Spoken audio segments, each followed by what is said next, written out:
ભાવનગર જિલ્લાના મહુવા તાલુકાના પતરાળ ગામે એસએમસીની ટીમ ત્રાટકી હતી. દૂધના ટેન્કરમાં દારૂનો મોટો જથ્થો પકડી પાડી ધોરણસરની કાર્યવાહી હાથ ધરી. બુટલેગરો અવારનવાર દારૂની હેરાફેરી માટે નવી તરકીબ અજમાવતા હોય છે. કદાચ સ્થાનિક પોલીસને તેઓ થાપ આપવામાં સફળ રહે છે, પરંતુ એસએમસીની બાજ નજરથી આ લોકો બચવા પામતા નથી.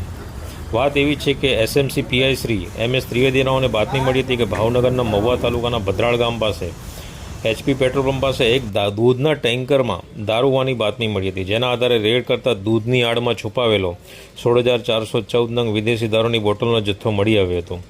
એસએમસીએ એક વ્યક્તિની ધરપકડ કરી અન્ય 3 આરોપીઓની શોધખોળ આદરી છે અને કુલ 1 કરોડ 3 લાખનો મુદ્દામાલ જપ્ત કર્યો છે. અન્ય એક એસએમસીની રેડમાં સુરત જિલ્લાના માંગરોળ તાલુકાના કઠવાડા વિલેજ પાસે એક ખુલ્લી જગ્યામાં દારૂનું કટિંગ ચાલતું હોવાની ચોક્કસ વાતની બાતમી એસએમસી પીએસઆઈ CD તુવારને મળી હતી.